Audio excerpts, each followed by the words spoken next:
पड़ेगा। फिर मैंने उन्हें बिरयानी निकाल कर दी। जब उन्होंने खाई तो मेरी तारीफ करते हुए कहने लगे, आपने तो कमाल की बिरयानी बनाई है, अल्लाह आपके काम में बरकत दे। मैंने फौरन ही आमीन कहा था, क्योंकि मुझे उस वक्त दुआओं की बहुत ज़रूरत थी।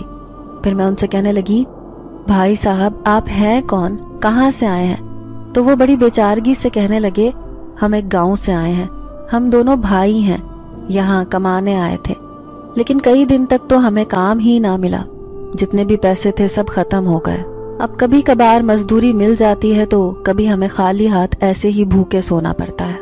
मेरा दिल तड़प के रह गया। मैं जानती थी कि भूख की तड़प क्या होती है, क्योंकि मेरे बच्चे भी इस हाल से गुजरे थे। ये तो शुक्र था कि बिरयानी बेचकर मैं अपना घर चला रही थी। अगर थोड़ी सी बिरयानी बच जाती तो उसे खाकर बच्चे अपना पेट भर लेते थे। ऐसे में मैं उनसे कहने लगी कि जब भी आपका काम ना लगे तो आप मुझसे बिरयानी ले लिया करें, इस बात की फिक्र ना करना कि आपके पास पैसे हैं या नहीं। ये सुनकर वो दोनों बहुत खुश हो गए।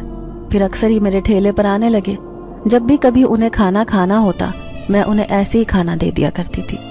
एक दिन उन्हें फ्री में खाना दे रही थी, जब पास खड़ा आदमी कहने लगा, कब तक बहन मुफ्तखोरों को ऐसे बिरयानी खिलाती रहोगी, खुद हाथ पांव चलाकर क्यों नहीं कमाते, आप जैसी मजबूर औरत के आगे मांगते हैं। तो मैं उस आदमी को डांटते हुए कहने लगी, भाई साहब ऐसा मत कहें, कोई अंदर से कितना मजबूर है ये हमें नहीं मालूम, हम किसी के हालात का अंदाजा नहीं कर सकते, जो बाहर से नजर आता है वो अंदर से नहीं होता।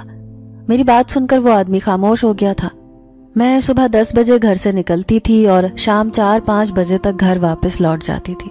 खानदान वालों ने मेरे साथ हर राब्ता खत्म कर लिया था। उनका कहना था कि मैं उनकी बदनामी की वजह हूँ, मैंने एक ऐसा काम किया है जो उनके लिए जिल्लत का बायस है।